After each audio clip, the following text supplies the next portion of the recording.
find my way, the Lord need to stand up, get the better warning, which makes me know where is the line, what's left to be done.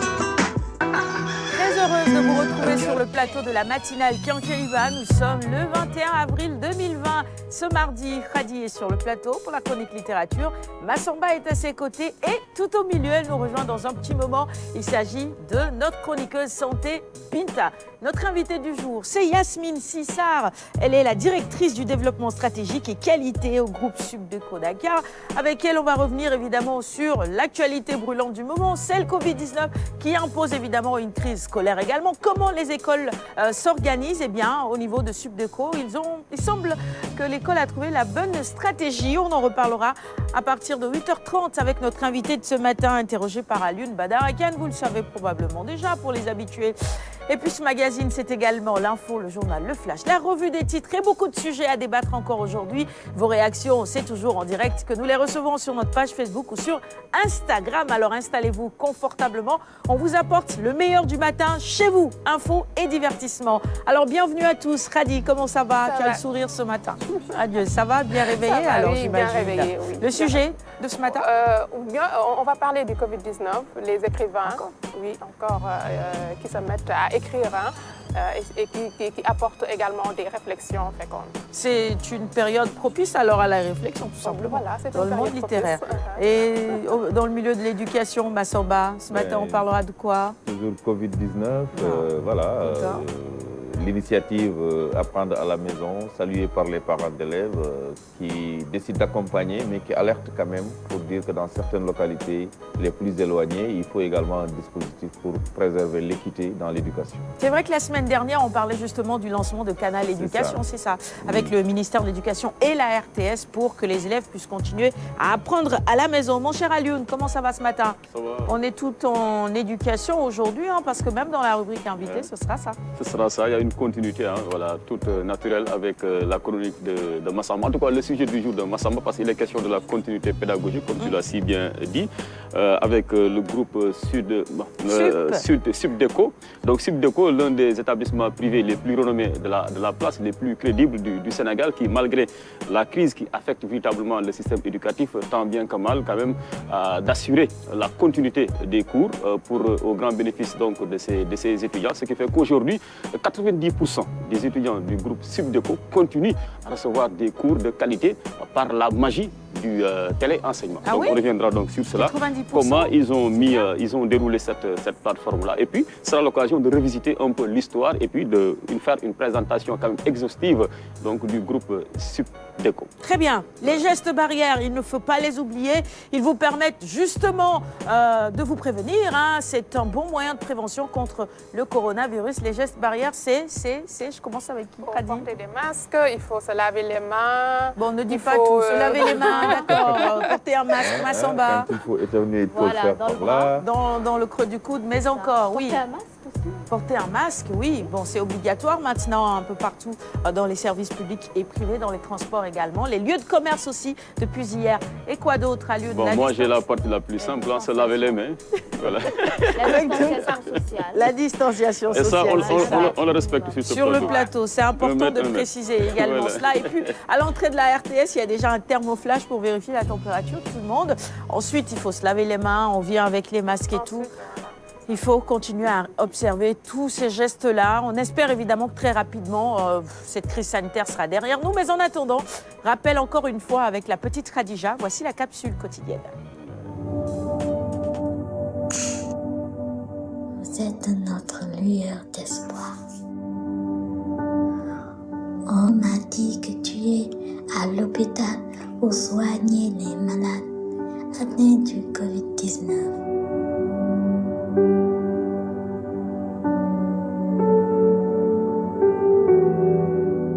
On vous souhaite une bonne guérison.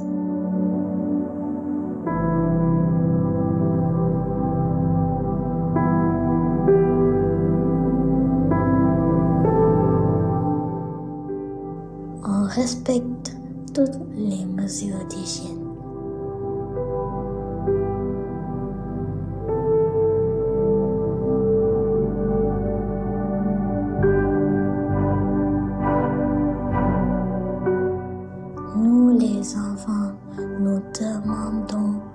à tout le monde de vous aider à combattre cette pandémie.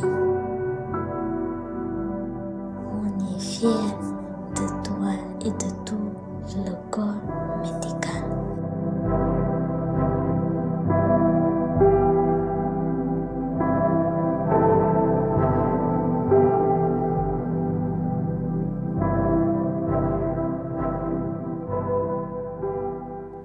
Capsule réalisée par Cheikh Sadbougueï de la RTS. Il est 4h06 exactement à Maryland. C'est très tôt, me direz-vous, mais Matimbaye est déjà au rendez-vous. Matimbaye, une amie de Massamba et de la matinale Kinkeliba également, puisqu'on a eu l'occasion de la recevoir sur ce plateau. Elle est spécialiste en tout ce qui concerne l'éducation, mais niveau préscolaire, et elle donne énormément de conseils pour aider les parents en cette période difficile. Le curriculum créatif. Oui. C'est ça, tout à fait. Matika d'ailleurs, si vous voulez suivre ces capsules et savoir comment vous vous organisez avec les plus petits. Et puis depuis Pikine, Ousmane Ndiat nous regarde également ce matin. Merci de votre fidélité à la maison. Ne vous ennuyez surtout pas. Pensez à faire beaucoup d'activités et parmi ces activités, il y a le sport, la gym. Voici la capsule de ce matin. On retrouve le coach Tondara, le coach Ngom et le coach Babou.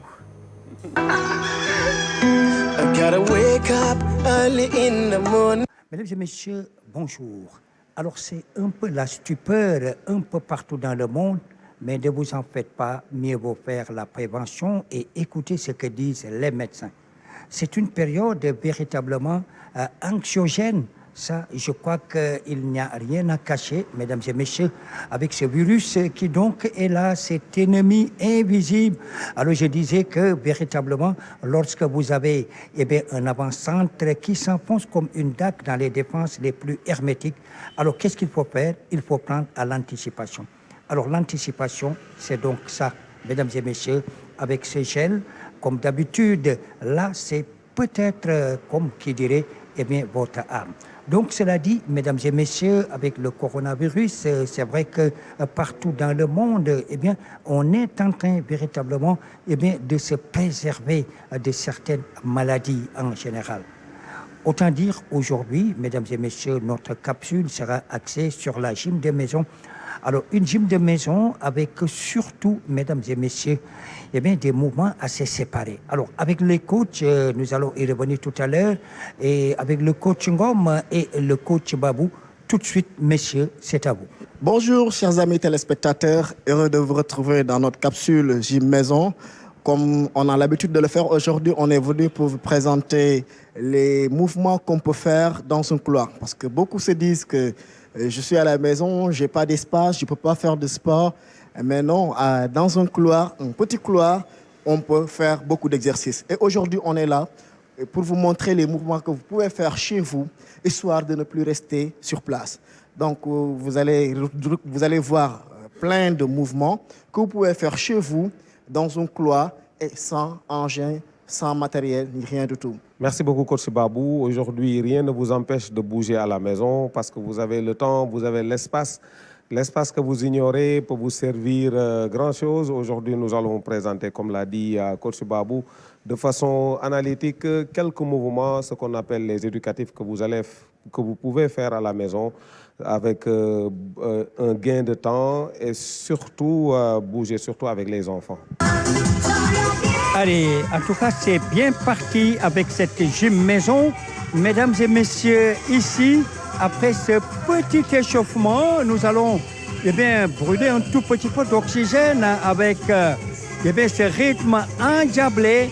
Et donc, le coach Ngom et le coach Babou, je vous le disais tout à l'heure, cette gym familiale, une gym maison, il n'y a pas.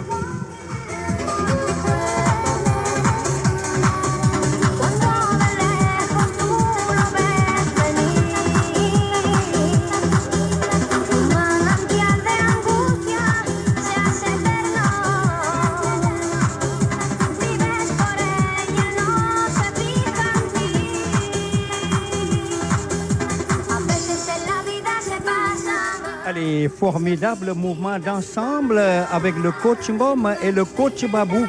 Alors, regardez ces jeux de jambes, c'est vrai qu'on marche en reculant, mais également en avant. Alors, ce qu'on appelle un tout petit peu le talon aux fesses, mais là, eh bien, ça donne une phase latérale.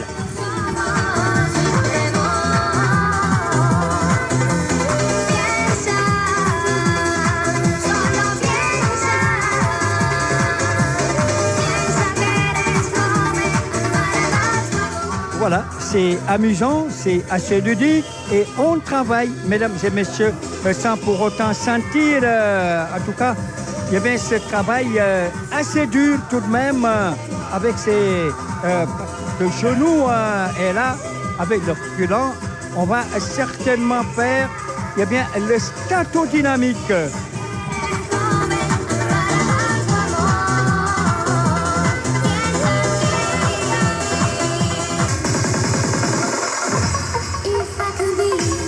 Allez, et ça passe maintenant au replacement de cette chaîne musculaire, comme on a l'habitude de dire. C'est pour montrer la fin de cet exercice.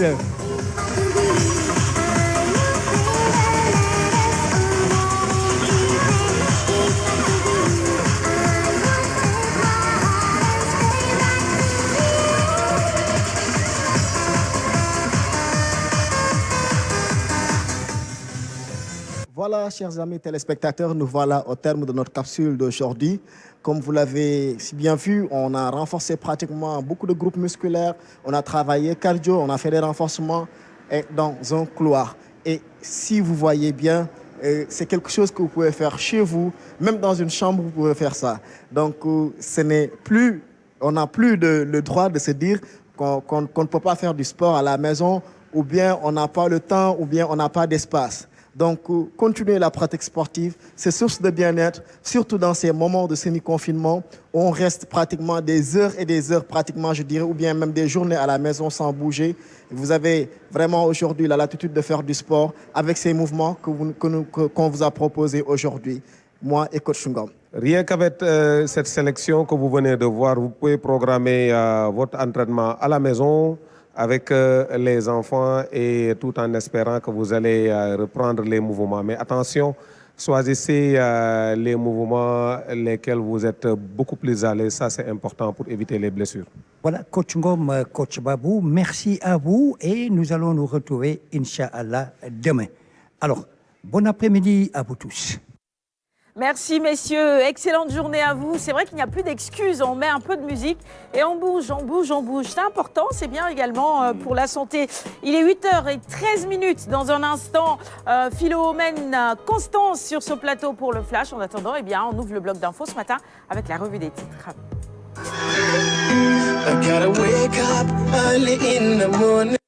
Il est 8h13, la une du quotidien de service public Le Soleil ce mardi 21 avril. Eh bien, il y a tout simplement cette photo du docteur Abdoulaye Bousso, directeur du Centre des opérations d'urgence sanitaire. Il prend la parole et il dit que nous sommes à un tournant de la maladie. 2 nouveaux cas de décès, malheureusement hier, donc en moins de 24 heures. Il faut continuer à observer scrupuleusement les gestes barrières. D'ailleurs, on reparlera santé tout à l'heure avec Binta avant la fin de ce magazine. Transport en commun, la folle course-poursuite des usagers. C'est vrai que c'est pas facile en ce moment pour beaucoup. Déjà que les transports en commun doivent réduire de moitié le nombre de passagers. Ensuite, pour trouver un car ou un bus, c'est pas évident. C'est très difficile en ce moment. Il faut se lever tôt aussi. Allez, on poursuit avec la une du quotidien Vox Populi sur le décompte macabre des victimes du Covid-19 qui passe donc à 5 au Sénégal. Le corona fait 3 morts en 72 heures. Après le retraité de Ziguinchor, vendredi soir, un habitant de Keur-Massar et dimanche nuit, le vieux Ndiaye à l'unité 16 des Parcelles Assainies est décédé lundi matin. Passons à la une du quotidien L'As qui nous rappelle également ces 2 décès en 24 heures. Persistance donc des cas communautaire également, les germes d'un chaos, 10 cas positifs hier, dont 5 communautaires. Nous passons à la une du quotidien Le Quotidien sur la propagation du virus. Maquis, Sangan, le confinement est incontournable. Des chercheurs prévoient le pic de l'épidémie en juin et puis le marché aux cases fermé pour 3 jours. À la une de l'Observateur, eh bien également quelques articles et notamment ce titre sur le coronavirus et ce sont des révélations sur Momar Gueye Diop décédé du coronavirus, comment il a été contaminé par son fils, le drame qui se cache derrière la mort de l'ancien directeur d'école. Et nous avons évidemment une pensée affectueuse pour sa famille à qui nous renouvelons nos condoléances ce matin. Critique sur le Covid-19, toujours au Sénégal, encore 5 cas issus de la contamination communautaire. La chaîne fatale ne faiblit pas. Et puis également à lire ce matin dans les colonnes de Critique, cette analyse, analyse donc de l'imam Ahmadou Makhtar Kanté. Islam et coronavirus, une punition ou une preuve. Il analyse tout ça pour vous et il dit la prévention est inscrite dans l'islam. Les consignes des autorités de santé ne remettent pas en cause la foi musulmane ni le culte musulman.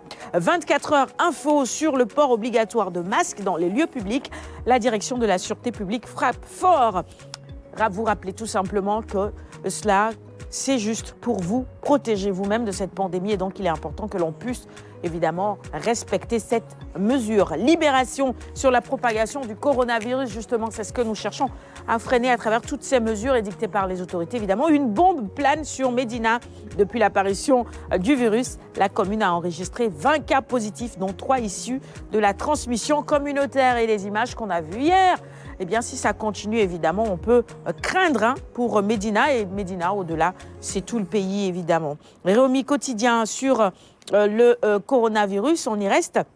Plus de 500 daras fermés, 752 enfants retirés de la rue. Nyorobaï Diouf, directeur des droits et de la protection des enfants, est à la une de Réumi quotidien ce matin parce que ces enfants dans les rues, évidemment, c'est également un danger. Ils sont exposés et il faut les protéger. Qui disait sur le plateau que c'était possible finalement de retirer tous ces enfants? C'est Massamba, c'est ça, c'est ce que tu disais? C'est que depuis quelque temps, quand je circule à Dakar, je me suis rendu compte qu'il n'y a plus ce décor de ces jeunes talibés qui erraient sans destination. Ça veut dire que donc, si on finit cette étape, il est bien possible de trouver des solutions par rapport à ce problème. Et qui est un problème très sérieux. Parce que ces enfants-là, leur place, ce n'est pas dans la rue. Absolument. Leur place, c'est dans les écoles, c'est véritablement dans des structures d'accueil dignes de nom pour pouvoir leur donner une éducation.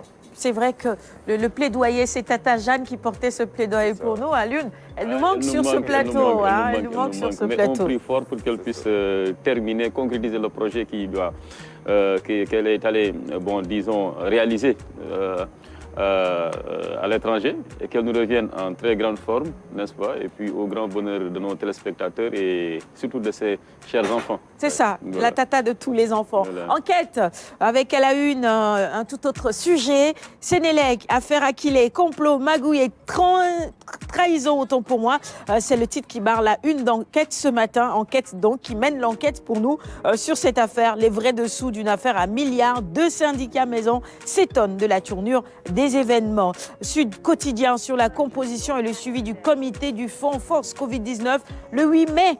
Des acteurs clés, les acteurs de la société civile, notamment Alioune Tine, fondateur d'Africa Joint Center, et Alassane Seck, secrétaire exécutif de la Ligue sénégalaise des droits de l'homme. Nous passons au quotidien sportif, Stade, et c'est peut-être là-bas que j'ai envie d'entendre encore une fois Alioune Badara Kane. Ce n'est peut-être pas le grand sujet à la une de Stade ce matin, c'est écrit en petits caractères, mais ça nous interpelle et ça concerne notre basket. Baba Tandian prend 10 ans de suspension. La fédération le suspend pour 10 ans. C'est vraiment un verdict très lourd. C'est excessif. Il ne faut pas avoir peur des mots. C'est excessif, quoi. Je pense que Baba Tandian, au regard de tous les services quand même qu'il a rendus au basket sénégalais, quel que soit peut-être ses écarts de langage, ne mérite pas une telle sanction. Parce qu'aujourd'hui, le basket sénégalais, plus que jamais, a besoin de l'apport de tous ses fils. Parce que le basket sénégalais, c'est vrai, voilà, il y a ces résultats-là un peu des filles, mais c'est l'arbre qui cache la forêt, n'est-ce pas? Il est dans une profonde crise. Oui. En dehors de Dakar, dans les régions, il n'y a plus de compétition. Ouais. Et tout cela, c'est parce qu'il y a beaucoup de bonnes volontés qui sont retirées du basket sénégalais. Je ne te coupe pas, mais il ne faut pas non plus oublier la mésaventure de l'équipe A chez les hommes en Coupe du Monde. On est carrément passé à côté de la compétition. Carrément. Voilà. Il y a eu beaucoup de problèmes dans la préparation, beaucoup de tâtonnements. Alors, c'est vrai, maintenant, je crois qu'il faudrait penser à réunir toute la grande famille du basket sénégalais. Baba Tandian, il ne faut pas oublier qu'au sortir des années 90, c'est lui quand même qui finançait presque à bout de bras le basket sénégalais. On se souvient du couronnement carrément fastueux un peu de la reine et du roi du basket. Ça, c'est quelque chose qu'on lui doit, n'est-ce pas? Parce qu'il était là aux côtés de la fédération comme étant l'un des plus grands mécènes.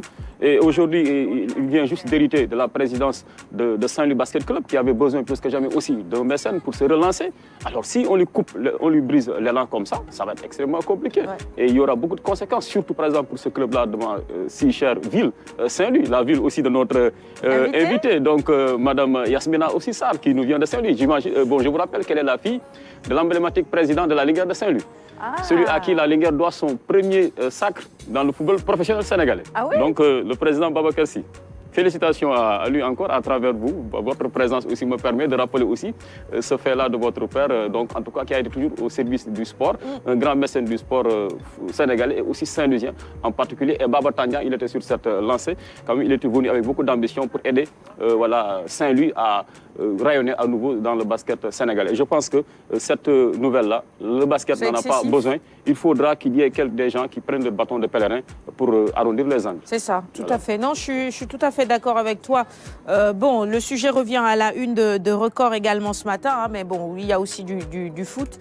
Avec notamment ces têtes de file du Made in Sénégal dans les championnats européens. C'est Mané, Ghana et Iso. Évidemment, on retrouve leurs photos à la une de Stade ce matin. Record qui s'intéresse plutôt au capitaine de la sélection. Il s'agit de Kalidou, notre sélection. Kalidou Koulibaly, enfin, parmi les plus grands. Bon, pourquoi une interrogation? Il est déjà parmi les plus grands. 6 ans à Naples, son trophée, c'est vrai, mais ses performances individuelles le placent quand même, je pense, parmi les plus grands. Et malheureusement, Baba Tandian est également à la une de Record, je vous le disais.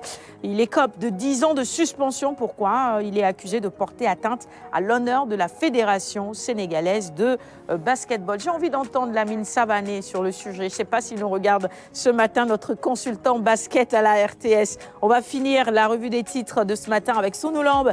À 44 ans et 2 années blanches d'affilée, Bombardier va-t-il anticiper sa retraite? Bonne interrogation ce matin pour B52. Il est né en 1976. Il est à une année de la retraite. Il faut éviter de partir sur une défaite comme Yekini et Tyson. Peut-être un combat à venir quand on aura gagné le combat contre le coronavirus. Allez, c'est tout pour la revue des titres du jour. On va offrir les quotidiens de ce matin à notre invité. Merci Alioune, tu m'aides à faire ça. Tiens, voilà. Voilà. Bienvenue en plateau, Philomène, bienvenue en plateau. Binta, merci de nous avoir rejoints. On poursuit le bloc d'infos, il est 8h23, voici le flash.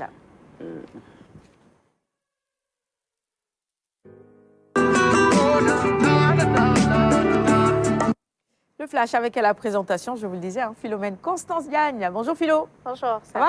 Ça va bien, merci. Hier, on était avec Renette, t'es plus en forme ce matin? Ah oui. Super. Allez, on y va. Voilà, mesdames et messieurs, bonjour et bienvenue à ce bulletin d'information de la matinale à Quinqueliba.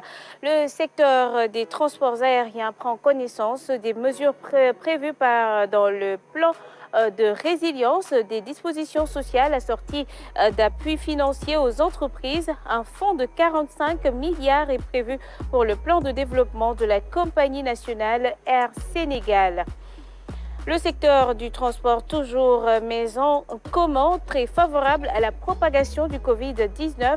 Le service national de l'éducation et de l'information pour la santé est allé à la rencontre d'acteurs du transport et d'usagers au terminus de Liberté 5, conseils et démonstrations. Et à Grand Dakar, échange avec le maire qui a salué l'obligation du port du masque.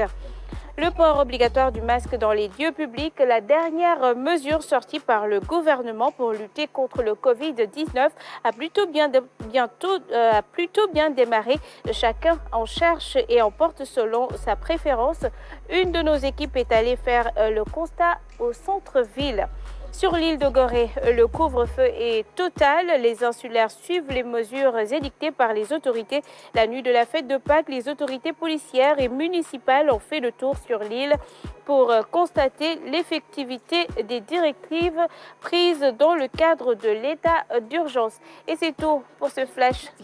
Merci ma chère Philo. En venant ce matin, tu as vu les gens avec leurs masques Oui, ou pas? quand même.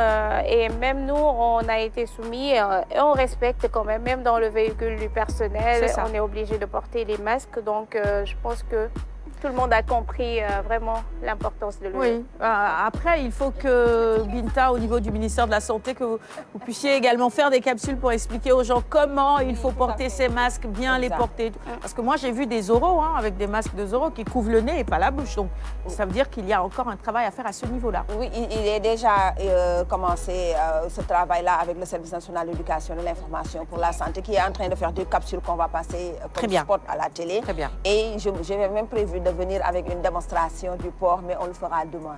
Demain? Oui, demain, c'est parfait. Tu seras encore avec nous demain et toute la semaine, pourquoi pas?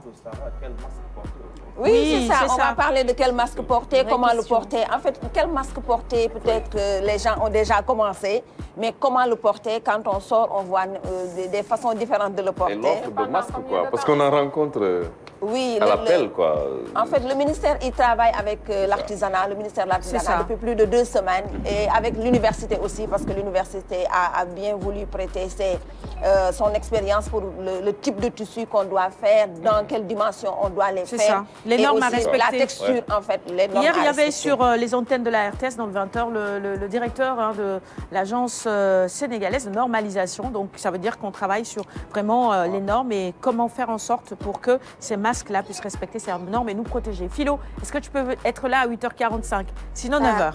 Je ferai le nécessaire. D'accord, très bien. 8h45 pour le bulletin d'info complet. Restez avec nous, la première chronique de ce matin. C'est parti. Éducation donc avec Mass.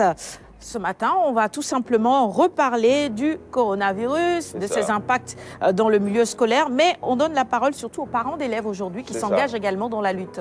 C'est ça, Sarah. Je pense que, comme on l'a dit, depuis l'annonce du président de la République encore, pour que les élèves restent à la maison, des initiatives sont prises. Les parents d'élèves manifestent effectivement leur adhésion et vraiment décident d'accompagner l'initiative Apprendre à la maison.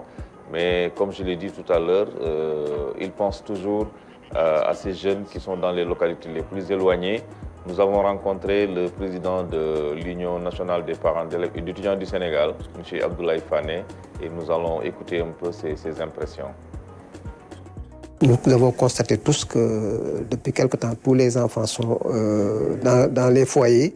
Et comme il y a un programme qui s'appelle Apprendre à l'école, nous sommes en train de nous organiser et de faire des propositions qui, nous l'espérons véritablement, feront de telle sorte que ceux qui sont au niveau de la région de Dakar, dans les grandes villes et même ceux qui sont dans les campagnes, puissent de manière équitable bénéficier des enseignements apprentissages. Nous savons véritablement que dans ce pays, il y a certaines zones où il y a des difficultés pour pouvoir y accéder. Et comme nous avons été entendus par le ministre, qui va peut-être adjoindre à ce canal peut-être des exercices qu'ils déposeront au niveau des établissements scolaires. Cela permettrait véritablement d'éviter ce que nous appelons une fracture éducative dans ce pays, ce qui nous dit qu'il y aura une équité qui permettra que tous les élèves puissent être à chance égale à la fin de l'année scolaire. Voilà. Donc les parents d'élèves qui accompagnent cette initiative, oui. Mais que pense-t-il? Qui se soucie beaucoup de ces élèves qui sont dans les localités. C'est ça, que pense-t-il de Canal Éducation? Voilà, leur impression sur Canal Éducation, ils pensent que c'est une très bonne initiative, que l'État véritablement ait cette idée, parce qu'en réalité, dans les maisons, dans les foyers, il y avait ce besoin. Maintenant, ils appellent leurs pères, parents d'élèves, à être autour des élèves et à accompagner, parce qu'en fait, il s'agit d'une activité qui doit être supervisée, mais facilitée aussi par les parents d'élèves. Donc, on écoute l'appel qu'ils lancent. Ce que nous demandons aux parents, c'est de faire en sorte que les enfants restent à la maison. Mais rester à la maison ne veut pas dire s'amuser et peut-être se livrer à d'autres activités ludiques, mais leur demander de faire en sorte que leurs parents, que leurs frères, leurs sœurs, qui sont des aînés, puissent les accompagner, les aider, pour pouvoir véritablement faire en sorte que, quand même, qu'il n'y ait pas une rupture parce que l'année scolaire n'est pas terminée et nous souhaitons que peut-être d'ici le 4 mai, nous le souhaitons, que si les enseignements apprentissages reprennent, qu'il n'y ait pas de rupture au niveau des enfants. Qu'ils fassent l'effort avec l'accompagnement et véritablement des parents, qu'ils puissent vraiment suivre les cours qui sont dispensés au niveau de l'éducation. Voilà. Allez, les parents... Hein, les parents se plaignent, quoi. Les parents qui n'ont pas la chance d'être à la maison. Comme Binta, qui voyage beaucoup en ce moment et qui aimerait savoir comment justement continuer à suivre les enfants parce que l'année scolaire n'est pas terminée, il l'a rappelé tout à l'heure. Donc ce qu'on espère, c'est que les cours vont reprendre, que les examens vont se faire évidemment et donc il faut que les enfants restent dans cette dynamique, continuer à apprendre, ce qui n'est pas évident du tout en ce moment. Ce qui n'est pas évident, ce qui n'est pas évident. Mais moi je pense que ce qu'il faut faire, c'est de dire qu'aujourd'hui, les élèves doivent être entre les mains de plusieurs entités. On l'a dit plusieurs fois. Papa, maman, la sœur, les jeunes frères. Je pense que c'est un bloc, c'est une synergie qu'il faut créer à la maison. Intéresser les élèves un peu à véritablement continuer à être dans un environnement pédagogique. Je pense que c'est important. Même si le parent n'est pas là, essayer au moins de mettre au niveau de la maison un dispositif qui leur permet de lire, qui leur permet d'échanger, qui leur permet également de visiter les sites. Parce que les élèves utilisent beaucoup, surtout dans les villes. C'est vrai. Les élèves utilisent beaucoup les smartphones, en tout cas l'Internet. Peut-être que notre invité reviendra sur ça. Oui, absolument. Mais véritablement, ce n'est pas facile. C'est pas facile. Mais comme on l'a dit, ce que les médias, ce qu'on est en train de faire, c'est de la continuité pédagogique. Personne n'a la prétention de remplacer l'enseignant parce que c'est quasiment impossible. L'enseignant, sa présence à l'école, je pense qu'on connaît l'importance. Mais l'essentiel, c'est une continuité. Ça aider les élèves à réviser ce qu'ils avaient déjà vu, à le consolider, de telle sorte que quand on aura terminé, quand on aura gagné cette bataille, et on va la gagner bientôt, les cours vont reprendre normalement et les élèves vont entrer comme s'il n'y avait pas de rupture. C'est ça, c'est ce qu'on souhaite. Mais Khady, comment toi tu t'organises par exemple? C'est pas facile du tout, vraiment, parce qu'on travaille aussi et c'est quand même difficile, mais on essaie d'encadrer les enfants. Tu lui fais faire des exercices? Oui, bien sûr, des exercices, réviser leurs leçons et tout. Mais ce n'est pas facile, encore une fois. Comme disait Ramatoulaye la semaine dernière sur ce plateau, ces élèves sont têtus. Il faut parler. Et c'est en ce moment-là que l'on voit vraiment les efforts qui sont fournis par les enseignants. C'est vrai, c'est ce qu'elle disait aussi. On réalise en fait, on réalise maintenant. Moi, je n'ai que le téléphone pour vérifier si mes enfants ont appris. Bon, Yasmine Sissa, on va revenir sur le sujet, principalement ce que vous faites à Subdeco, mais votre avis de manière générale? Alors, donc, je rejoins un peu ce que Massamba et Khady ont dit, et toute l'équipe. Déjà, bonjour à tous. Merci pour votre invitation. Donc, je vous félicite aussi pour la qualité de votre émission. Les contenus sont riches et sont très instructifs. Merci. Et en tout cas, félicitations pour le travail abattu. C'est une émission que je suis tous les matins avant d'aller au travail. Alors, donc, effectivement, aujourd'hui... on est dans une situation inédite. Nous devons être agiles et nous adapter ensemble. Donc c'est toute une communauté. Comme l'a dit Massamba tout à l'heure, il y a les parents, il y a la famille, il y a les amis, il y a les voisins. Donc, avec la situation, la distanciation sociale, ça va être très difficile. Mais en interne, dans la maison, on peut mettre une organisation qui n'est pas toujours facile, mais qui, je pense, en tout cas, avec une conscientisation des enfants, ils comprennent qu'il faut qu'ils puissent continuer tranquillement leurs enseignements à la maison avec un suivi des parents. Et donc voilà, la situation est telle qu'aujourd'hui, nous devons, comme je dis souvent lors de mes discussions avec des amis, la famille, on est dans un nouveau monde. Aujourd'hui, on a basculé en 2020 dans un tout nouveau monde et nous devons aujourd'hui mettre en avant le digital. En avant le digital, que nous avons, je ne dirais pas négligé, mais que nous n'avons pas capitalisé. Et aujourd'hui, cette révolution numérique est là, devant nous, et nous devons la saisir. Nous devons aller beaucoup plus vite que ce qui avait été fait au précédent.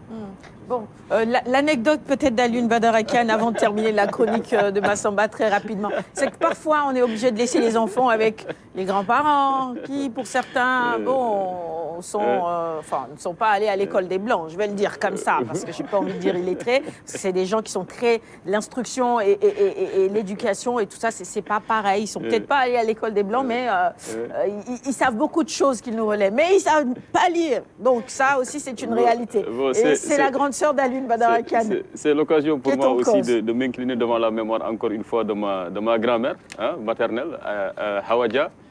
Et je prie pour que le Seigneur l'accueille dans son paradis, n'est-ce pas, céleste. En fait, souvent, à l'absence de nos parents, c'est elle qui assurait un peu la surveillance, alors qu'elle n'est pas instruite. Bon, elle n'a pas fait l'école française. Et ma sœur, Fatou, toujours, elle lui récitait la même leçon. Et à chaque fois, ma grand-mère acquiesçait, comme si elle savait, en lui disant vraiment, Fatou, Djambarga, Djambarga, Djambarga. Et toujours, c'était la même leçon. Et j'imagine que dans beaucoup de foyers du Sénégal, à l'heure actuelle, c'est la même scène, le même scénario. Parce que les parents vont au boulot, ils laissent à la maison les grands-parents, souvent qui n'ont pas un niveau d'études assez élevé et qui ne peuvent pas décrypter les pièges dans lesquels ils sont entraînés par leurs petits-fils. Qui sont très malins. C'est ça qui fait un peu le charme quand même de la famille sénégalaise, cette famille élargie où les grands-parents ont leur place. Mais par contre, il y a des petits-fils qui ne comprennent pas. Il y a des enfants qui ne comprennent pas. Quand grand-mère leur dit réciter, avec le ton et la manière, ils récitent. Et après, il dit OK. Ça veut dire qu'il y en a qui connaissent, qui trichent, mais il y en a qui pensent que grand-mère connaît. Et qui sont obligés de faire des efforts. Il y a même Sarah, ils peuvent ouvrir leur cahier et les parents regardent. Vous apprenez? Oui, on apprend. Alors qu'en réalité, ils ne le font pas. Il y a le téléphone à côté, parfois, ils sont en train de jouer. Faites attention. Et puis bon. Ça veut dire que je pense que les parents, ce qu'ils peuvent faire, c'est de créer autour de ces enfants-là. Moi, par exemple, c'est ce que je dis souvent à madame, bon, réunir les enfants, discuter de... Ça doit rester sur vraiment l'éducation. S'ils doivent utiliser des smartphones, mais qu'ils aillent sur des choses qui parlent d'éducation. Même si ce n'est pas un cours systématique, etc., mais rester quand même dans le domaine de l'éducation. C'est ça. Ça les laisse à garder. Je ne sais pas, maintenant, avant de terminer les nouvelles du canal éducation, donc je pense que dire aux parents de les rassurer, parce que il faut saluer surtout l'implication de la RTS qui aujourd'hui reprend sur RTS 1, sur RTS 2 et dans les prime time, vraiment les cours. Donc ça, par exemple, ça peut initier véritablement un élan au niveau des parents, au niveau de la famille. Donc je pense que la RTS est presque dans tous les foyers. Ça, il faut remercier beaucoup le DG de la RTS qui a pris cette initiative. Dans la semaine, il y aura maintenant l'emploi du temps. Vous parlez de grille, nous au départ, on parlera de l'emploi du temps, où le parent pourra comprendre que le matin, il peut suivre avec le niveau CM2, l'après-midi peut-être, etc. Donc vraiment, il y aura une grille très claire avec les leçons pointées au niveau des heures. Et puis je pense que, en tout cas, les premiers retours que nous avons sont très positifs. Très bien. Et les parents suivent avec les élèves et ils comprennent aussi. Merci, mon cher Mas. Merci. Tu restes avec nous sur le plateau, puisqu'on va parler encore éducation dans la rubrique invité tout de suite. OK. I gotta wake up early in the morning. Comment les écoles s'organisent pour la continuité des cours? C'est la question à laquelle notre invité répond ce matin. Et tout particulièrement à Subdeco, ils ont trouvé la solution ou l'astuce, en tout cas, l'une l'a rappelé en introduction, 90% de vos étudiants continuent à apprendre, on va dire, normalement, puisque même s'ils ne se déplacent pas, eh bien, ils ont quand même les cours complets. Oui, c'est vrai, parce qu'en fait, l'arrêt des cours, pour raison médicale, parce qu'il fallait quand même mettre l'accent sur la santé et les prioritaires devant toute chose, était une véritable équation, et même encore une équation pour certains établissements du Sénégal. Le groupe Subdeco a trouvé la solution avec le téléenseignement, parce que ce n'est pas une chose facile à réaliser quand on a un effectif assez large d'étudiants qui sont éparpillés un peu partout à travers le pays. Et aujourd'hui, quand vous avez réussi la prouesse d'assurer la continuité des cours, et cela, 90% de vos étudiants en bénéficient. Mais avant de revenir sur votre secret, sur le téléenseignement, comment vous avez mis sur pied votre plateforme, j'aimerais qu'on s'arrête un peu sur l'histoire, disons, du groupe Subdeco et de faire un peu sa présentation et surtout de ses différentes offres de formation. Madame Sarr. Alors, merci à Alioune Badara. Donc, pour revenir rapidement sur le groupe Subdeco, qui a à peu près 30 ans, on est à 27 ans d'existence, près de 30 ans d'existence, créé par M. Aboubacar Sedirsi. Aujourd'hui présent sur plusieurs pays africains, au Sénégal. et avec à peu près 35% d'étudiants internationaux provenant de 35 pays. Aujourd'hui, majoritairement d'Afrique francophone. Alors, donc, Subdeco et Centre d'excellence UMOA, on a à peu près une centaine de parcours de formation dans le management et dans l'éthique, parce qu'on croit fondamentalement à la formation hybride. Aujourd'hui, nous avons à peu près 3500 étudiants, une trentaine de partenaires internationaux sur les 5 continents, en Asie, en Europe, au Canada, aux États-Unis, etc. Et puis, aujourd'hui, notre ADN, c'est vraiment la formation, l'enseignement supérieur innovant pour l'Afrique. Former le capital humain qui va porter le développement de notre continent. Et quelles sont aujourd'hui les filières les plus explorées par Subdeco dans son offre de formation? Très bien. Alors, nous avons plusieurs pôles de formation, donc un pôle en management, la gestion d'entreprise, donc toutes les strates de la gestion d'entreprise. Nous avons aussi des formations en informatique, dans le numérique, des formations dans les métiers des langues, l'anglais, l'espagnol, etc. Et d'autres langues. On a à peu près une dizaine de langues. Nous sommes aussi présents dans le management public, donc dans les enjeux de l'administration publique. Nous avons des formations dans le domaine de la formation en alternance, spécifique pour accompagner les entreprises, les PME dans la montée en puissance de leurs cadres, de jeunes cadres en alternance dans les entreprises. Nous avons aussi des formations pointues dans des domaines innovants, nouveaux, avec la distribution, avec tout ce qui se passe aujourd'hui, la supply chain. Nous avons un institut des transports spécialisé dans les métiers de transport et de la logistique. Et nous avons depuis quelques années aussi des spécialités dans le pétrole, le management et le trading du pétrole et du gaz. Alors, avec autant d'offres de formation, il est clair qu'il ne saurait y avoir une rupture assez brutale des cours. Ça aurait été fort dommageable, surtout pour vos étudiants. Alors, comment vous avez fait pour contourner la difficulté, ce qui vous permet aujourd'hui d'assurer la continuité pédagogique? Quelle a été la recette de votre groupe? Très bien. Je vous remercie pour votre question. Alors, aujourd'hui, je dirais, c'est pas le fruit du hasard, c'est une vision. Il y a à peu près 9 ans, on a mis en place une plateforme e-learning. Alors, nous avons des étudiants qui nous viennent des 4 coins de l'Afrique. Donc certains rentrent et veulent continuer leur formation. Donc il y a cela 9 ans, on a mis en place un LMS, donc un Learning Management System, qui était disponible sur plusieurs offres de formation au niveau master. Et puis ensuite, nous avons développé, il y a 3 ans de cela dans notre plan stratégique, du blended learning, c'est-à-dire des formations hybrides avec des formations en ligne et des formations en présentiel. Donc, ce qui permet, on a intégré au fur et à mesure dans l'offre de formation 1 ou 2 modules en e-learning. Parce que pour nous aujourd'hui et demain, c'est un monde qui va être digital.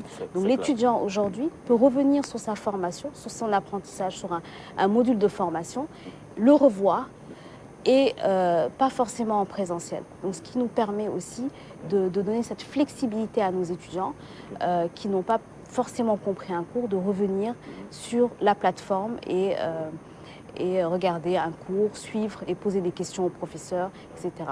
Donc le téléenseignement n'est pas une nouveauté pour vous, vous avez su anticiper. Exactement. Je ne sais pas, entre vous et l'État qui est le pionnier, Mas, certainement c'est vous. Oui, non, je sais que Subdeco et beaucoup d'autres écoles avaient déjà commencé ça, le téléenseignement, l'enseignement à distance, la formation à distance.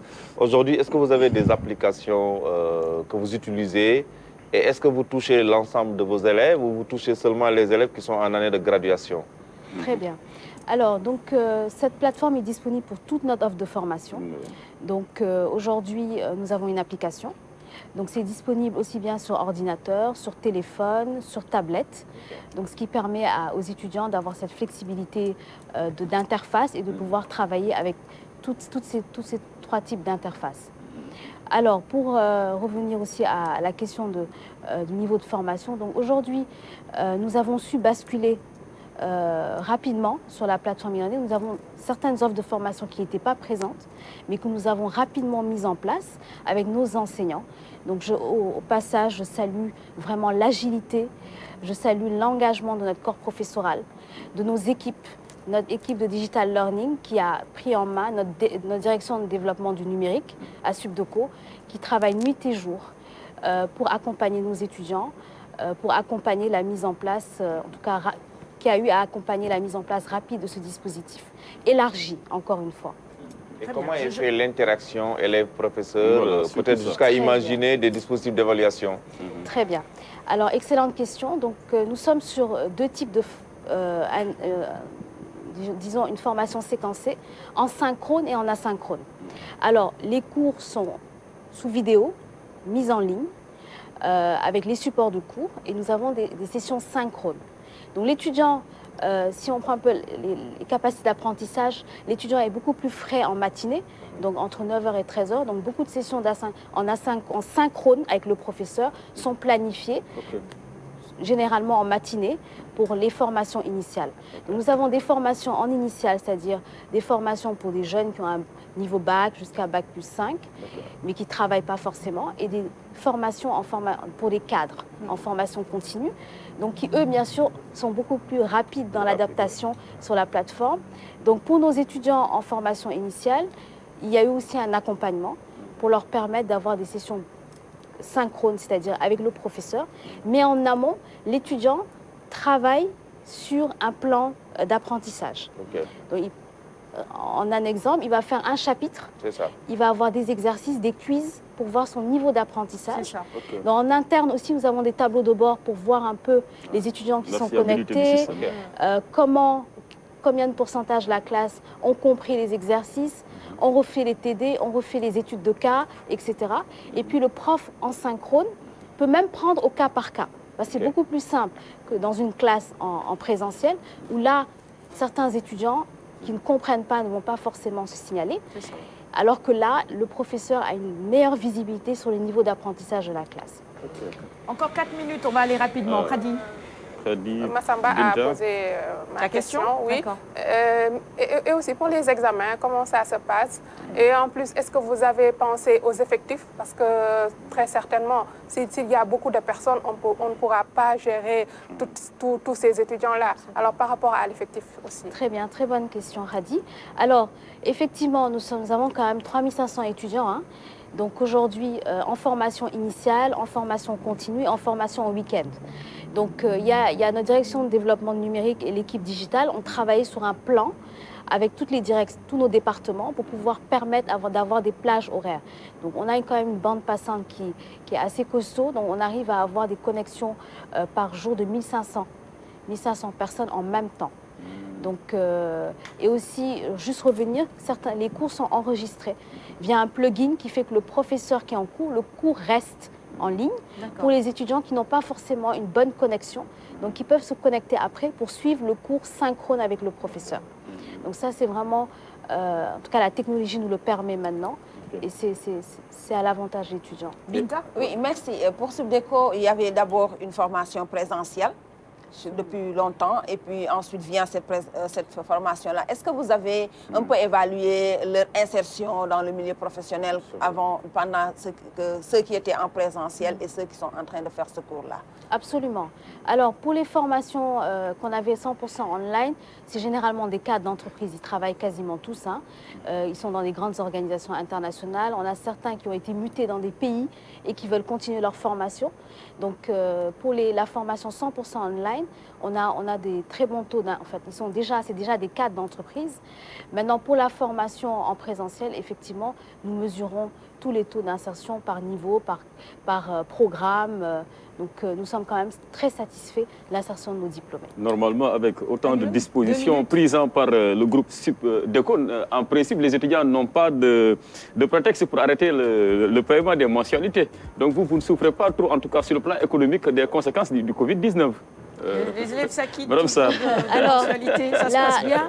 Alors, tout n'est pas rose. Hein. Nous sommes, modestement, nous apportons notre pierre à l'édifice sénégal. Nous contribuons à l'enseignement supérieur sénégalais. Donc la première chose, c'est vraiment de contribuer, d'accompagner nos étudiants. Ils ne seront pas laissés en rade.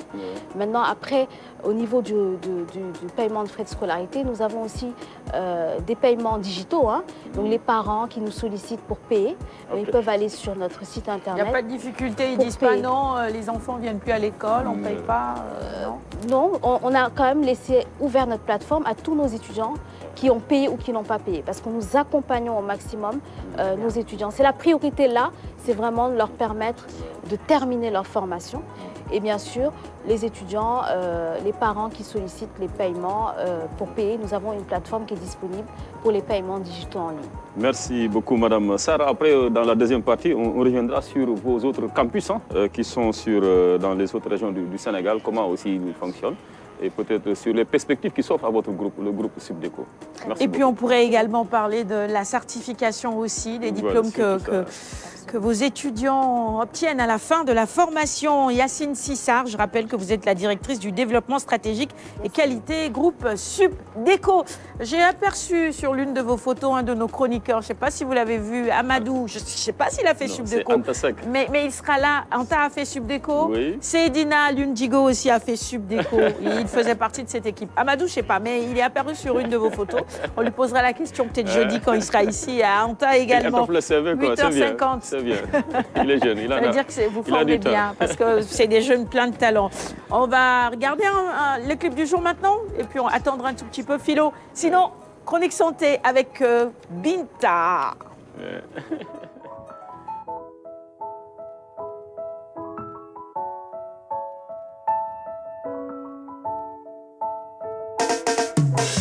Toog leen seen kër, restez chez vous. Please stay at home, stay à casa. Oh, toog leen seen kër, restez chez vous. Please stay at home, stay à casa. Coronavirus du folam benn àdduna bi ngir mucc ci loxo ñu raxas saafonte ñu éviter moytu mbooloo yi jotaay yi bu ku ne toogee sa kër daañu mucc ci. Gis nga xeetu jàngoro bi day yàq dëkk loo si xamul yàq économie daf ñu confiné loo yow bëgg a yàq sunu vie nañ déglu jëfee ndigal pour bis ñu jëlee ko fii. jàngoro ko jéggi dayoo àdduna ngi yu xuwaloo di sàkku yàlla baal ñu teggil ñu bii li na toog leen ci kër yi coronavirus mu ngi ci mbedd mi dafa gaaw a wàlle fagaru gën faju na ku ne jël ay matuwaay may junne ñi te ñàkk seeni bakkan. Saagane feebar bi dina ci baax boycotté consigne yi na gën a neex tàkkante policier def yëfu mbaam sonn ci dund bi dañ bëgg a dee tekket sa sëriñ bi dina la aar corona du rendi lu dul ku weex nanga salte bul raxasu ku baax rayal sa mbokk yëpp après mu jeex. Coronavirus bir mi du ay fo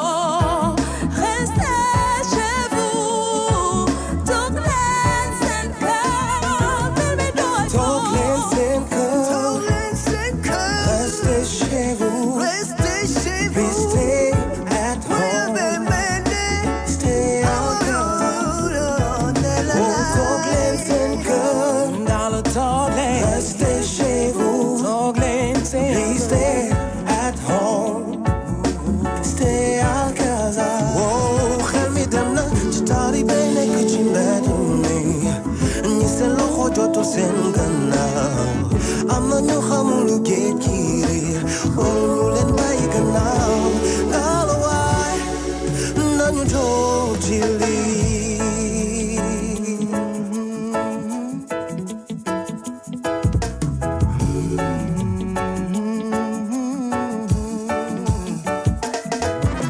musiba bi xew ci àdduna jommal nañu tax ñoo ngi jooy musiba bi xew ci àdduna jommal nañu tax ñoo ngi jooy toog leen seeni kër toog leen seeni kër. Spéciale dédicace aux jeunes de la Médina Restez chez vous et arrêtez de faire des courses-poursuites avec les forces de l'ordre. Il faut respecter le couvre-feu. C'est pour vous protéger. Je crois que c'est tout simplement ça. 85 d'entre eux, en tout cas, ont été cueillis hier par la police chez eux. Il paraît que dans le lot, il y a des neveux de morts, Mahfouz. Bon, certainement, après l'émission, on va tenter une médiation pour les ramener chez eux. Pour les ramener chez eux. Voilà. Ces sorties spontanées là, moi je ne comprends pas. Glenn, c'est vraiment rester chez vous. Je ne comprends pas. On nous dit de rester chez nous et eux, ils revendiquent cela. C'est un défi qu'ils veulent relever. Ils ne mesurent pas le fait d'être dans l'exposition par rapport au Covid-19. C'est pas une petite affaire, c'est pas une blague. Et pourtant, c'est à la une de je ne sais pas quel quotidien ce matin. Médina, une bombe qui plane sur nos têtes. Restez chez vous, s'il vous plaît, d'accord ? Et essayez de respecter évidemment les gestes barrières et le couvre-feu aussi. C'est pour vous protéger. Il est 8h55, Philo est de retour en plateau. Passons au journal.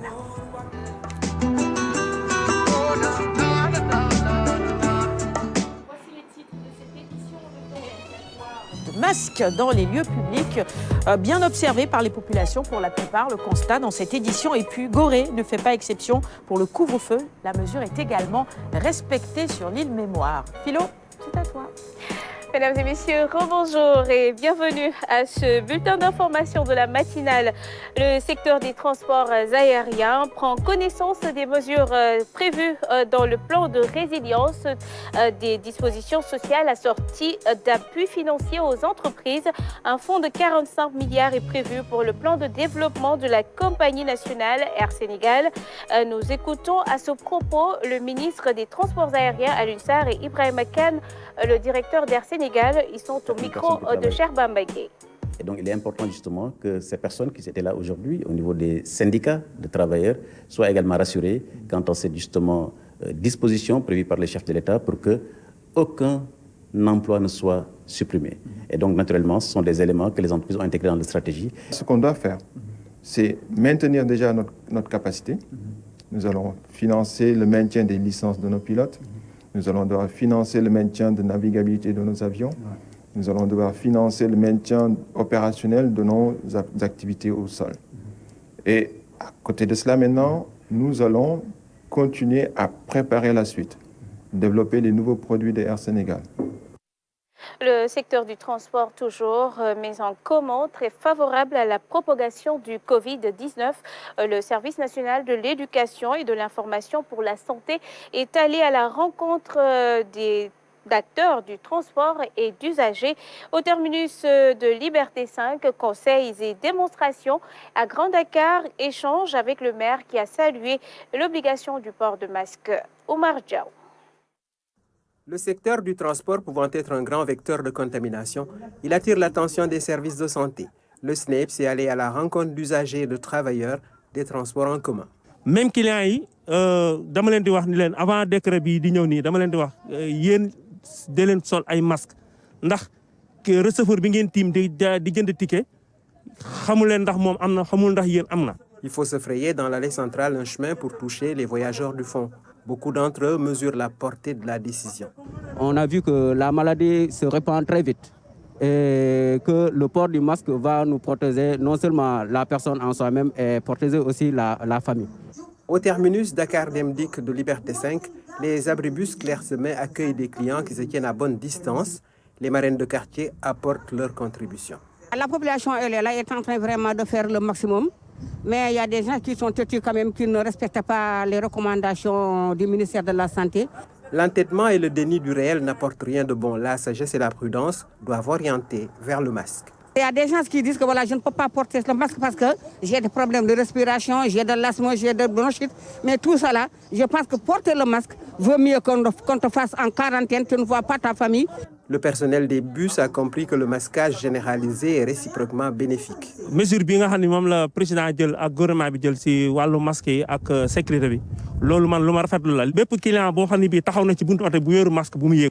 À Grand Dakar, les autorités municipales invitent au respect des mesures d'hygiène dans les gares routières et les marchés, ainsi que du port obligatoire du masque. Et limiter la contamination. Je crois que si on avait pris cette décision même plus tôt, peut-être que beaucoup de cas qui sont arrivés aurait pu être évité. Donc aujourd'hui, c'est venu à point nommé. À défaut de stopper immédiatement le transport, autant se protéger et protéger les compagnons d'un voyage. C'est le biais pour aller loin dans la vie qui ne doit pas être confondu à une équipée aventureuse.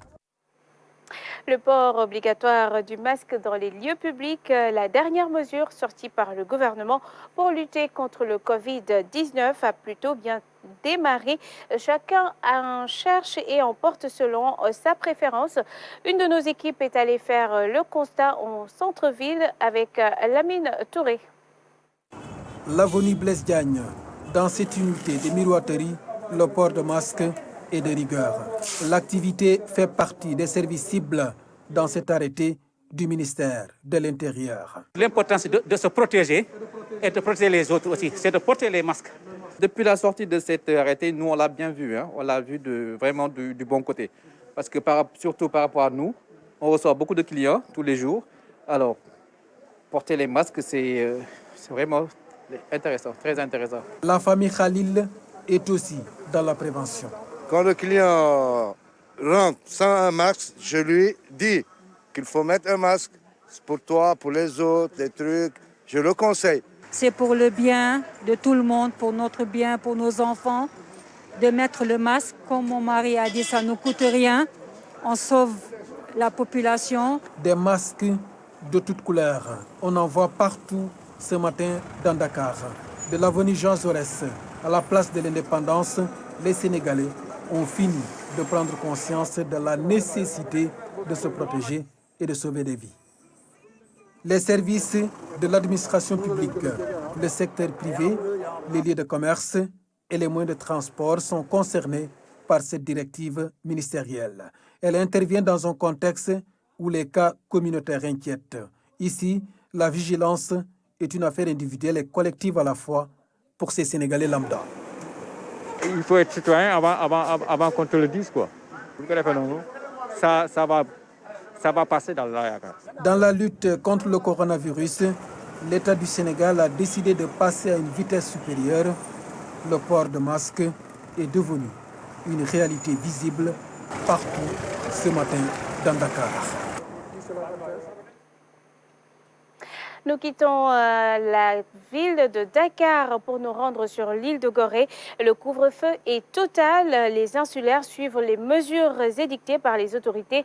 La nuit de la fête de Pâques, les autorités municipales et policières ont fait le tour sur l'île pour constater l'effectivité des directives dans le cadre de l'état d'urgence. Pape Madi Diop, reportage. Les dernières images d'un crépuscule à Gorée, les retardataires qui débarquent en pirogue. La place publique est vide, l'espace commercial accueille ses derniers clients. L'heure du couvre-feu sonne, Gorée se barricade. Il est 20h03, donc le couvre-feu a commencé. Seul bruit à Gorée, celui des vagues. La seule silhouette, celle des hommes en tenue. Aujourd'hui, on va encore retourner sur le terrain, comme on l'a fait depuis le début du couvre-feu. L'objectif est de faire respecter la mesure édictée par la plus haute autorité, que les gens restent chez eux de 20h à 6h du matin. Descendre sur le terrain, l'autorité municipale veut s'enquérir du comportement au quotidien de sa population. Les jeunes maintenant, on ne les permet plus de jouer au football au terrain, ni à la plage. Même les jeunes qui jouent au billes et tout ça là, on est obligé. Voilà, on est obligé. Certains vont jusqu'à en vouloir, mais ils savent que on n'a pas le choix. Les lampions veillent sur l'île. Pas de touristes ou visiteurs. Le reflet des lumières donne vie à cette île historique, jadis grouillante de monde en cette période de fête pascale. Tout le monde est confiné chez lui, d'abord pour respecter bien entendu une décision de l'autorité, mais surtout pour être dans cette logique de lutte collective contre le Covid-19. Les restaurateurs sont aux abonnés absents. Les couloirs vides laissent place à une lumière dorée et tamisée. La maison des esclaves passe inaperçue. Voici l'image pittoresque, nocturne, qu'offre Gorée jusqu'à l'extinction de ces lampions au petit matin. Pape Madi Diop alias DG avec ce papier vraiment qu'on apprécie, n'est-ce pas? Oui, oui. Non, c'est le DG. C'est le DG. Le DG. Pape Madi Diop alias DG. Bon, laissez-moi terminer avec cette note de nécrologie. Eugène Detsch, de son vrai nom, Eugène Detsch, décédé vendredi à l'âge de 95 ans. Si vous ne le connaissiez pas, eh bien, il est le père de Tom et Jerry et de Popeye, deux célèbres bandes dessinées qu'il a réalisées et illustrées. L'homme avait aussi reçu un Oscar pour son court-métrage d'animation Monroe en 1961.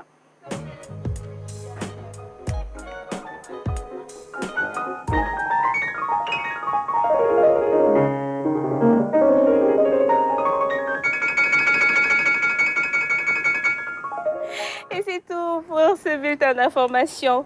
C'est une note triste, hein, mais on s'en souviendra de lui toujours parce que Tom et Jerry, mais qui ne l'a pas suivi? Oui, ça continue encore à faire sourire et rigoler beaucoup d'enfants. Hein. Oui. Voilà, ça bercera beaucoup de générations. Pas plus tard qu'hier, je l'ai suivi avec mon fils. Voilà. Qui a fait, je disais, 13 épisodes exactement, ou 13 numéros de Tom et Jerry. Merci ma chère Philo, on te retrouve demain, toujours pour l'info sur la matinale Quinqueliba. Alors j'ai reçu une question de Sérine Mordiop qui voulait savoir où était Mariama. Bon, elle est à la présentation du 23h cette semaine et donc c'est Philomène qui nous accompagne encore.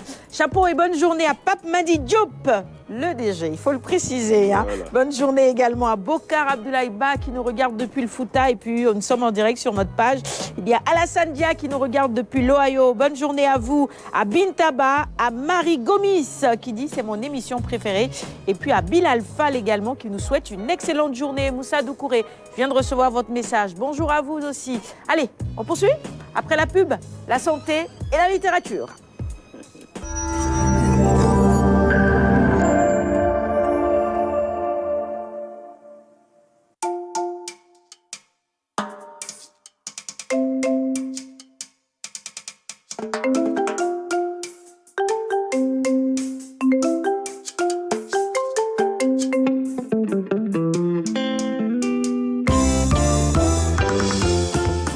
Simplifiez-vous la vie avec Mayonnaise, la nouvelle mayonnaise saine, onctueuse et délicieuse comme la mayonnaise faite maison.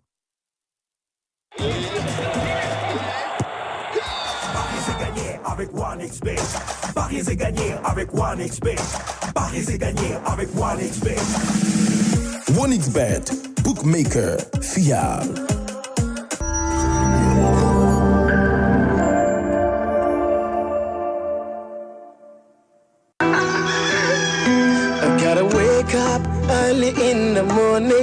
Retour en plateau, bienvenue à ceux qui nous rejoignent à l'instant. La chronique santé avec Binta ce matin, c'est les docteurs Khalidou Ba, médecin-chef du district de Louga, et le docteur Cheikh Sadbou Senghor, médecin-chef région de Louga, qui reviennent ce matin pour nous présenter les stratégies développées dans cette région pour freiner la propagation du coronavirus, parce que ce n'est pas que Dakar, dans les régions aussi, les médecins font un travail extraordinaire. Et le 5 avril, on s'est réveillé avec des cas de Louga.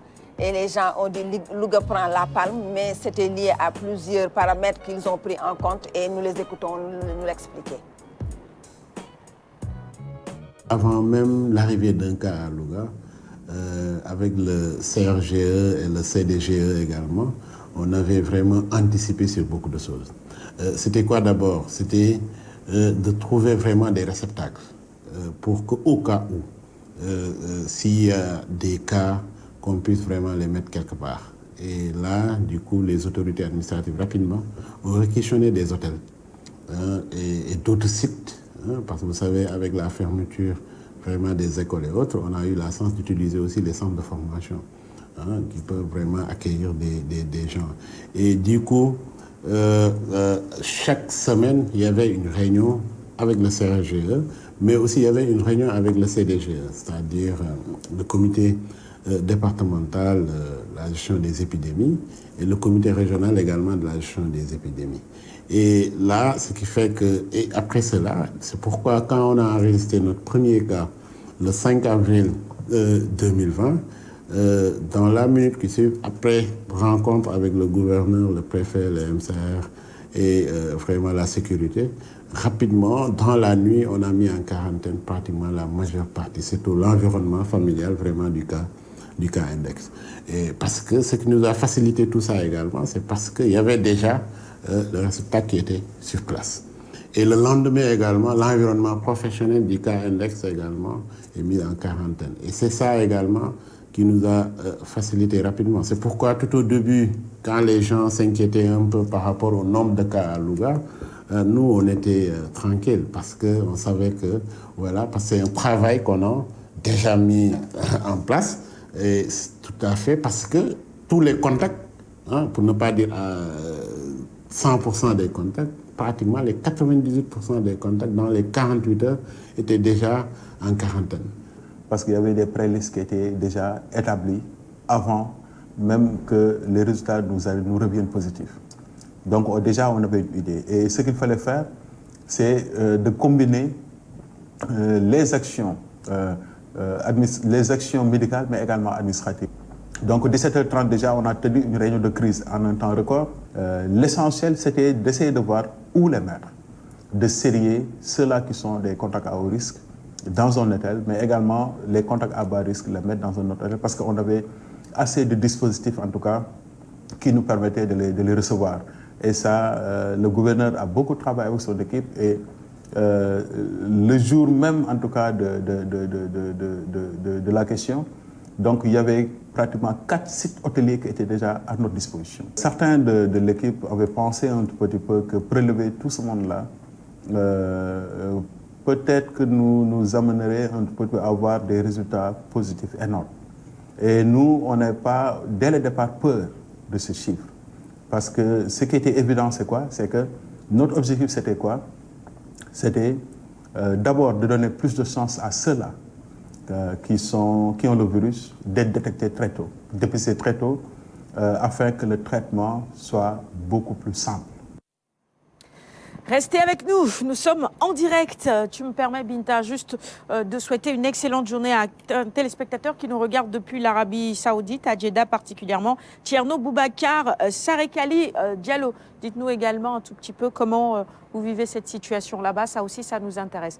L'exemple de Louga. Oui, l'exemple de Louga, c'est que déjà, avec le comité régional de gestion des épidémies à la tête, le gouverneur de région, ils se sont donné une stratégie. C'est-à-dire, quand ils ont eu le premier cas, la personne qui a été dépistée positive, dès que les prélèvements ont été faits sur cette personne-là et envoyés pour confirmation, pour dire si c'est oui ou non le cas coronavirus, ils ont commencé à chercher toutes les personnes avec lesquelles ce cas-là a eu des relations étroites ou un peu éloignées. C'est ce qu'on appelle des personnes contacts. C'est les personnes contacts. Donc, toutes ces personnes-là, les plus proches de ces plus proches-là, ils ont fait la cartographie de tous ces risques-là avant même que n'arrivent les résultats.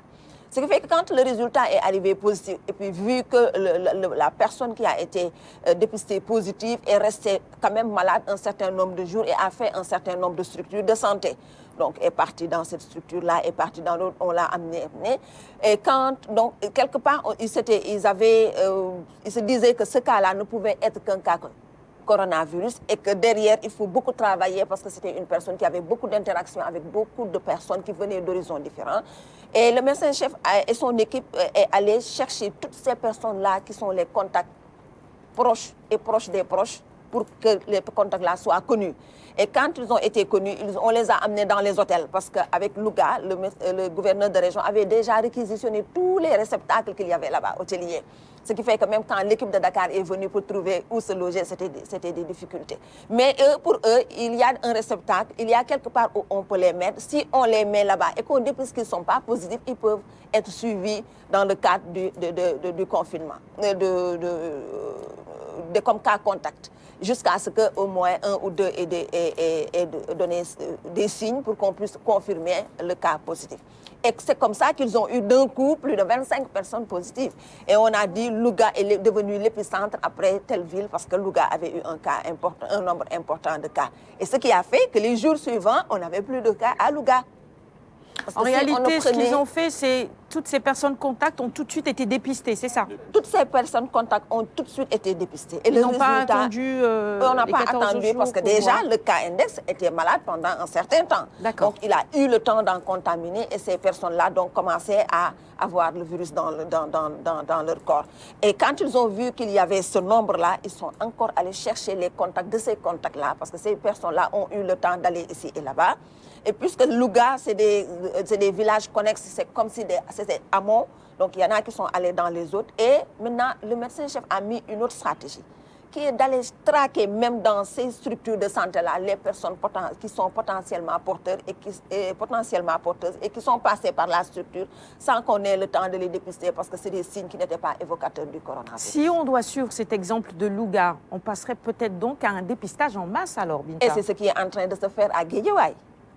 À Guédiawaye, on a mis quelque part un lieu où on demande aux personnes de venir volontairement parce qu'elles ont eu un contact avec la personne cas communautaire qui a été dépistée. C'est pour dire que c'est pendant la crise aussi que des stratégies se font, que des stratégies changent, qu'on adapte nos stratégies par rapport aux exigences de l'heure.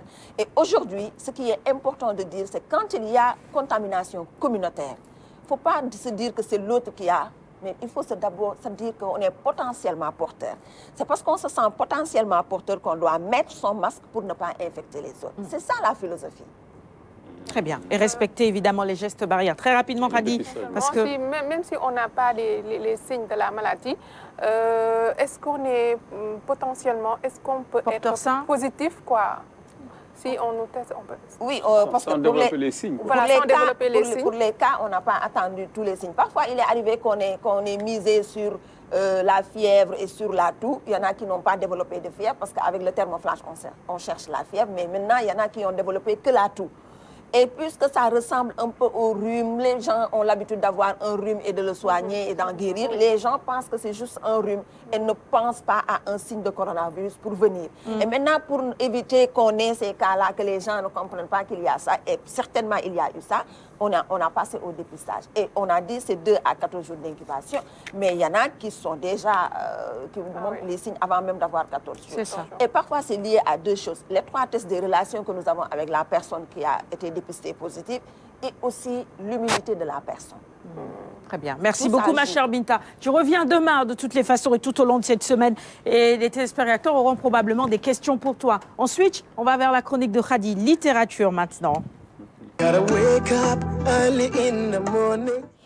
Alors, on change peut-être de sujet, mais le coronavirus y invite également les écrivains et le Covid-19 et des philosophes qui sont donc à pied d'œuvre, ma chère Khady. Oui, il insiste surtout sur les mesures de prévention, il sensibilise et il apporte également des réflexions à cette pandémie, à savoir comment sera ce monde après Covid-19. Le coronavirus permettra-t-il au monde de se recentrer dans l'essentiel?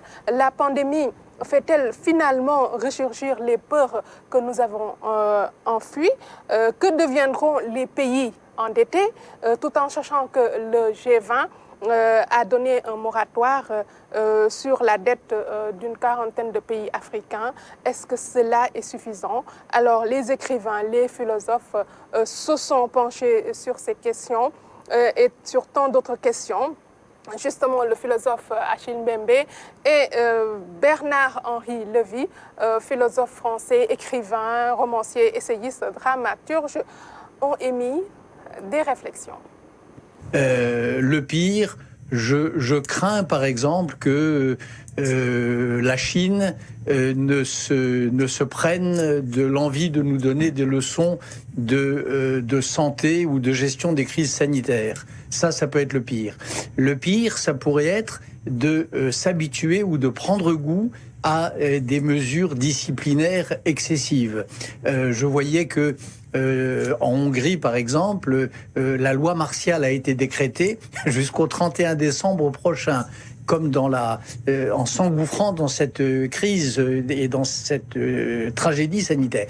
Le meilleur, c'est peut-être réapprendre le sens des choses, réapprendre le goût de la lenteur, aller moins vite, une sorte de refroidissement de cette surchauffe mondiale que l'on sentait, qui n'était pas seulement une surchauffe économique, qui était une surchauffe psychologique, émotionnelle. Il y a une sorte, on peut garder de ce moment tragique un refroidissement heureux de cet échauffement excessif. Voilà. Donc on pourrait imaginer cela. Après, la planète de demain, il ne faut pas se faire d'illusions. Il y a deux choses qui ne changeront pas. D'abord, il y aura d'autres épidémies. Parce que les épidémies, ça fait partie de l'histoire humaine. Celle-ci, le coronavirus, n'est ni la première, ni hélas la dernière épidémie de l'histoire. Deuxièmement, il ne faut pas oublier qu'il y a, hélas, d'autres forces malignes qui sont à l'œuvre dans la planète, qui étaient là avant le coronavirus et qui seront là après. La méchanceté, la haine, le terrorisme, le djihadisme. Mais la question de la dette africaine, elle est une question systémique, structurelle. C'est-à-dire que nous sommes passés de la colonisation à un système de la dette. Système de la dette sous le joug duquel nous vivons. Et évidemment, petit moratoire, ça va. Mais la question des dettes toxiques en Afrique, elle est bien plus large que ces histoires de moratoire. Voilà, Achille Mbembe qui apporte également ses réflexions sur la dette, le coronavirus, ses conséquences sur cette humanité finalement. Oui, je pense que quand même qu'il faudrait annuler les dettes carrément pour quand même soulager les pays africains. Et Achille Mbembe, selon lui, il dit que l'Afrique peut s'en sortir. Cependant, son optimisme est assorti de certaines conditions. L'Afrique doit inventer des chemins, ses propres chemins, radicalement neufs, Sarah. Oui. Il y a d'autres écrivains, philosophes, intellectuels qui également réfléchissent sur la question. Il y en a d'autres. Effectivement, Sarah. Il y a le professeur Alpha Amadoussi, qui est écrivain, philosophe, colonel Momar Gueye, Idrissa Sow Gorkodjo et beaucoup d'autres écrivains. Également le professeur Alikad Mamoussé Diagne, qui était ancien ministre de l'enseignement supérieur et de la recherche scientifique en 2002 et auteur de 3 ouvrages. Nous l'écoutons. Une équation qui semble être une équation terrible, terrifiante, et c'est cela qui crée la panique. Coronavirus égale mort. Si vous avez le coronavirus, vous allez mourir. Tous ceux qui l'ont ne sont pas morts. Tous ceux qui se l'avoir ne vont pas mourir. Il y a un pourcentage. On revient à une forme de clôture autour de soi qui est pré-mondial, qui est pré-capitaliste même, d'une certaine façon, pré-libéral. Et donc, c'est terrible, cette régression en nous, dans nos têtes. Et cet enfermement s'effectue dans nos têtes. Et c'est la méfiance signifie toujours l'acte de se défier, l'acte de ne pas se fier à l'autre. Parce qu'en le regardant, on dit « il a ça ». Et quand on finit d'ailleurs de le saluer, après on va se laver. Il y a à affronter le coronavirus. C'est un acte de défense pour nous préserver simplement, pour préserver l'humanité, éventuellement pour préserver notre être-là biologique contre quelque chose, contre une menace contre laquelle, pour le moment, on ne peut rien. Voilà, Mamoussé Diagne. Si vous avez regardé le magazine la semaine dernière, Massamba l'avait annoncé, mais en réalité, c'était un autre Diagne. C'était un autre Diagne. C'était Souleymane Bachir Diagne. Aujourd'hui, il est là. Merci Khadi de nous l'emmener. Allez, réaction peut-être, je ne sais pas, Massamba sur la chronique de Khadi, très rapidement. Oui, je pense qu'il y a eu beaucoup d'appels au pied par rapport à la dette. Donc, il faut dire que, en tout cas, nos pays, particulièrement, rencontrent beaucoup de difficultés et vont rencontrer beaucoup de difficultés par rapport à ce contexte. Je pense qu'aujourd'hui, l'économie est carrément à terre. Voilà, ça c'est peut-être au plan international, mais déjà, ce que nous sommes en train de vivre au niveau local, au niveau de nos régions, au niveau de nos parents, Je pense que les choses commencent à être très sérieuses et que heureusement, peut-être que l'État du Sénégal a compris en convoyant des vivres. Je pense que ça va atténuer et souhaitons que, comme on l'a dit, que ces appuis aillent directement vers les vrais destinataires. Alioune Badara, sur le sujet de Khady. Mais, quelque part, elle a raison. La dette, elle maintient l'Afrique dans les fers de l'esclavage, c'est clair, parce que le service public de la dette, presque c'est l'essentiel de nos maigres ressources. En fait, ces ressources-là destinées qu'on aurait dû mettre peut-être pour la construction d'infrastructures, voilà, de transport, n'est-ce pas, d'infrastructures dans le domaine sanitaire, tout cela, quelque part, est englobé par le paiement de la dette. Et c'est comme qui dirait que c'est un éternel recommencement pour les États africains. Et tant qu'on n'aura pas un taux de croissance à 2 chiffres, il sera extrêmement difficile de prétendre à l'émergence. Et c'est ça le drame de l'Afrique. Je crois que le président Macky Sall l'a bien compris avec son appel à l'endroit de nos partenaires. Mais moi, je verrais mal l'Europe accorder une telle faveur à l'Afrique. Parce que si elle le voulait, elle l'aurait fait depuis. N'oublions pas qu'au sortir de la Deuxième Guerre mondiale, l'Europe était pratiquement à terre, avec presque un taux de développement, mais zéro, qui frôlait véritablement zéro. Mais c'est son allié du Nord, mais on peut dire toujours le bloc occidental, ils savent s'aider entre eux, avec le fameux plan Marshall. Avec le fameux plan Marshall, sur un simple plan, comme qui dirait un coup de baguette magique, l'Europe s'est relevée. Parce qu'il y a eu du sang injecté, plutôt de l'argent frais injecté dans l'économie européenne. Et c'est ce qui a permis à l'Europe de se relever. Pourquoi il ne ferait pas la même chose pour l'Afrique? Donc je crois que la recette, elle est là. Elle est connue. Mais maintenant, c'est une question de volonté. Ce qui fait que Achille Mbembe, il a raison. C'est à l'Afrique de trouver sa propre voie. Mais tant qu'on continuera à dépendre de l'Europe, du bloc occidental, tant qu'on fera ces appels à n'en plus finir, rien ne bougera, tout sera figé. Il sera extrêmement difficile de sortir du lot et d'émerger enfin. Et je pense qu'il y a des exemples qui sont là. L'Asie a su trouver sa propre voie. Et aujourd'hui, on ne parle plus de l'Asie comme étant véritablement le grand malade.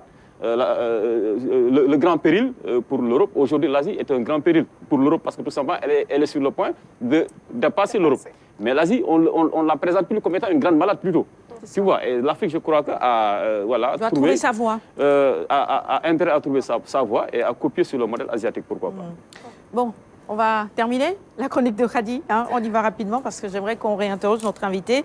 Note de lecture, on a envie d'écouter ce matin Marouba Fall. En tout cas, c'est ce que tu nous proposes, un poème de Marouba Fall. On en raffole. Oui, Marouba Fall, qui est un romancier, poète, dramaturge, prix international de la poésie. Il a écrit donc un poème sur Covid-19 et il est en train même de préparer une série télévisée pour sensibiliser sur le Covid-19. Ce serait bien qu'on l'ait pour un peu apporter nos suggestions. Oui, évidemment. Alors, le titre, Restons chez nous vigilants. C'est un long poème, j'ai pris quelques parties. Tu lis juste quelques vers. Voilà, quelques vers. D'où viens-tu? De quel horizon? De quel laboratoire aux découvertes létales? Es-tu une punition? Es-tu une arme fatale? Si tu es une calamité, de quel péché devons-nous faire pénitence afin que le Très-Haut nous ragaillardisse et absolve? Coronavirus, tu n'es point un fléau. Si tu n'es point un fléau, mais une arme, quel ennemi veux-tu abattre?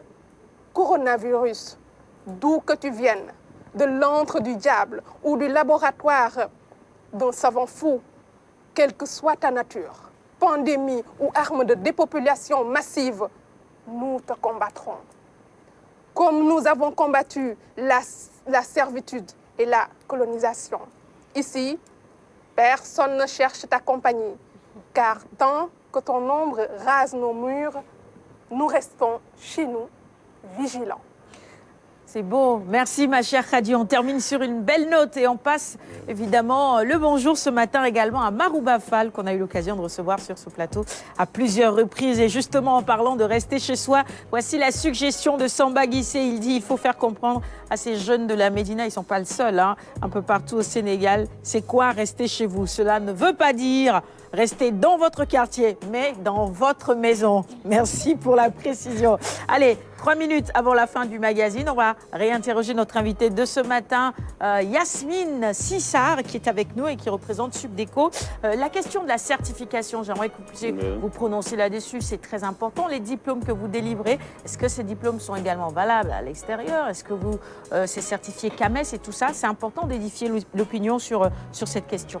Absolument. Donc, on a nos diplômes qui sont certifiés, aussi bien par l'ANAC, SUP, parce qu'il y a un organe national, donc, et par le CAMES. Donc, il y a tout un processus. Comme je vous l'ai dit, on a une centaine d'offres de formation, donc, avec plusieurs procédures qui peuvent prendre entre 1 année à 2 années, donc avec des renouvellements d'accréditation, des nouveaux dépôts de formation nouvelles. À savoir que nous avons au moins 50 formations qui sont dans le pipe, des formations innovantes, toujours pour former des jeunes qui vont intégrer rapidement le marché de l'emploi et surtout permettre aussi l'éclosion d'entrepreneurs dans des nouveaux métiers comme tous les métiers de l'environnement, développement durable, les métiers du numérique. Donc des formations. Chaque année, nous développons de nouvelles offres de formation que nous mettons sur le marché. Et sur vos autres campus aussi, est-ce qu'en fait, ils bénéficient du même traitement que ceux-là qui sont à Dakar en termes de qualité En 30 secondes. Oui, absolument. Cours. Pour répondre rapidement à votre question, effectivement, c'est exactement les mêmes formations, le corps professoral. Donc aujourd'hui, nous avons déployé dans les régions aussi, c'est la même plateforme qui est utilisée, donc avec une mutualisation des enseignements et aussi des formations synchrones, comme sur Dakar, avec un accompagnement, bien sûr, sur la connectivité et sur les différentes interfaces, comme les téléphones, les ordinateurs, etc. Et ça se passe très bien. Merci beaucoup, Madame Sarah. Ça a été un plaisir de vous recevoir. Et puis, nos hommages à Monsieur votre père, Président Babacar. Voilà. Le magazine est à présent terminé. Merci à tous de l'avoir suivi. Merci à notre invitée de ce matin, directrice du développement stratégique et qualité du groupe Subdeco. Yasmine Sissar était avec nous. Khadi, Binta, Massamba, merci également. Binta, on se dit à demain, à l'une à demain également. On se retrouve à 8h, toujours pour servir du Kiankaliba à nos téléspectateurs. D'ici là, prenez grand soin de vous et des personnes qui vous sont chères.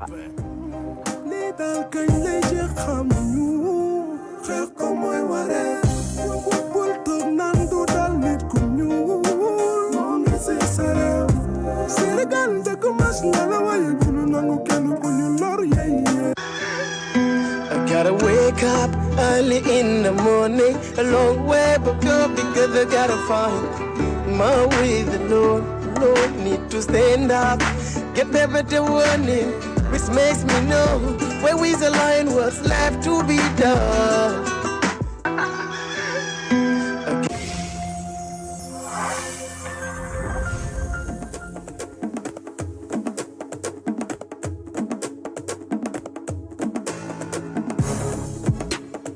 Wakanda forever. Si tu es libre, en fait, tu es ton propre roi. Ouais, bah yaa ngi seetaan boy. Ah boy, boobu kenn sa xalaatul leen de nekku leen sax projet. duñu jeune talent ñu. léegi damay laaj Youssou Ndour old school.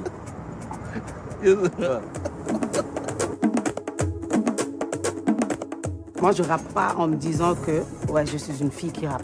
Je rappe just. Dadju n'est même pas ma génération. Tu es leur référence. Oui, voilà. Mais ça l'année, tu verras que tous les Bafana, les Yabaté, les Sénégalais, les Conakry, les Bénin, les Togo, les Autos, les Congo, les diront tous.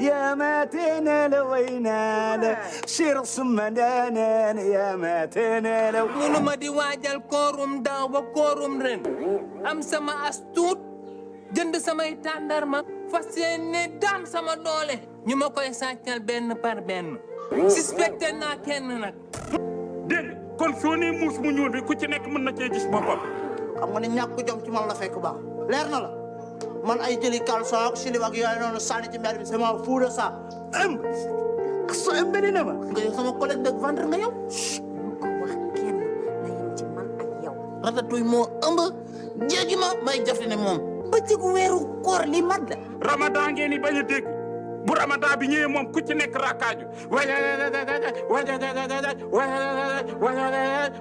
24 heures sur 24 on arrête personne n'est indispensable.